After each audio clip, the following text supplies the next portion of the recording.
একটা কিছু বললে তো বলবেন যারা মানে ওই সরকারের দোষর, অনেকে বলবে, কিন্তু উচিত কথা বলতে গেলে তো মুর্শিদ বাজার হয়। এই যে আরেকটা কথা বলি, সরকারের কিন্তু কোটি কোটি টাকার, হাজার হাজার কোটি টাকার গাড়ি কিন্তু পড়ে আছে, ভালো ভালো গাড়ি, অথচ 200 কোটি টাকার গাড়ির কথা যেমন বললো লাগবে আমলারা বলছে, আর অমনিবাস এটা পাশ হয়ে গেল। আর আমাদের এই শিক্ষকদের এই সামান্য কয়েক টাকা লাগবে, এটার জন্য আর বলে সরকারে মানে কুলাইতেছে না, এটা দিতে পারবে না। এটা তাহলে আমরা কোথায় বাস করি, কোন দেশে? তাহলে কাকে ভালো বলবেন বলেন? একটা কিছু বললে তো বলবেন যারা মানে ওই সরকারের দোষর, অনেকে বলবে, কিন্তু উচিত কথা বলতে গেলে তো মুর্শিদ বাজার হয়। এই সরকারের কাজটা কি? এই সরকার বৈষম্য দূর করার জন্য এসেছে, পদে পদে যেগুলো পারবে সেই বৈষম্যটা দূর করা উচিত ছিল সরকারের, কিন্তু সেটা করতেছে না। এই শিক্ষকরা দীর্ঘদিন ধরে এখানে বসে আছে, সরকার কোনো লোক আসছে, আচ্ছা আশ্বাস দিল? বিগত সরকারের সময় কিন্তু দিক না দিক ওরা কিন্তু সরকার থেকে লোক পাঠাইছে, সচিবালয় থেকে লোক পাঠায়, তারা একটা আশ্বাস দেওয়ার মাধ্যমে দিক বলতে তারা দিছে, কিন্তু আমরা জানি তো, আমরা তো দীর্ঘদিন থেকে এই আন্দোলনের ব্যাপারটা জানি, করতেছে, তারা দিছে। এই সরকার এ পর্যন্ত কোনো সরকারি লোক পাঠায়নি এখানে।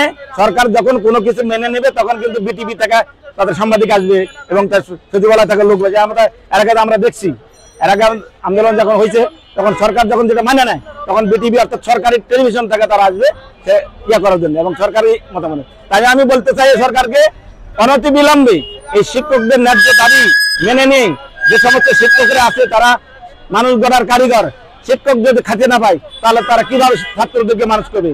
আমি তাই সরকারকে বিশেষভাবে আকুল আবেদন করতে চাই, অনতিবিলম্বে এই নন-এমপিও শিক্ষা প্রতিষ্ঠান শিক্ষকদের দাবিটা মেনে নেই, তাদেরকে ক্লাসে ফেরার সুযোগ করে দেওয়ার জন্য আমি সরকারের প্রতি বিশেষ আকুল আবেদন জানাই। কারণ আমরা সাধারণ জনগণ, আমরা কিছু না, আমরা শুধু বলবো, কিন্তু বাস্তবায়ন করবে কি সরকার?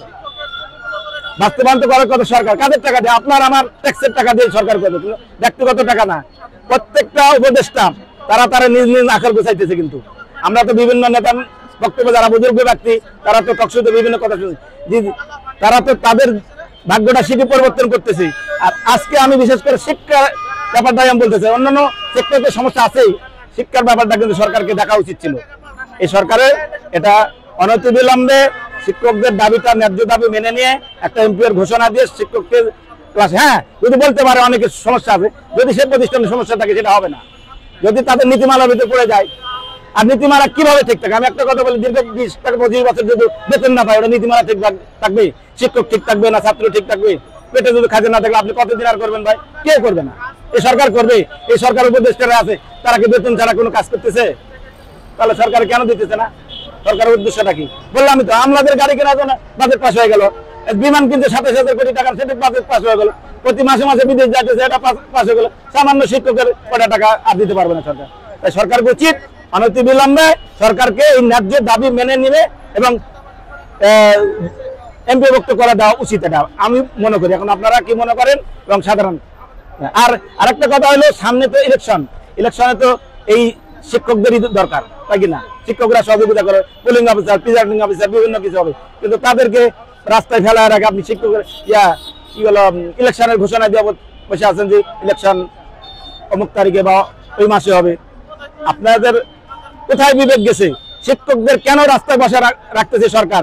সরকারকে উচিত শিক্ষকদের ন্যায্য দাবি মেনে নিয়ে তাদের প্রতিষ্ঠান এমপিভুক্ত করে দিয়ে তাদেরকে ক্লাসে ফিরে সুযোগ দেবে, এই আমি বিশেষভাবে আকুল আবেদন করি। কথা অনেক বললাম, বলতে হতে পারে, মার্জনীয়।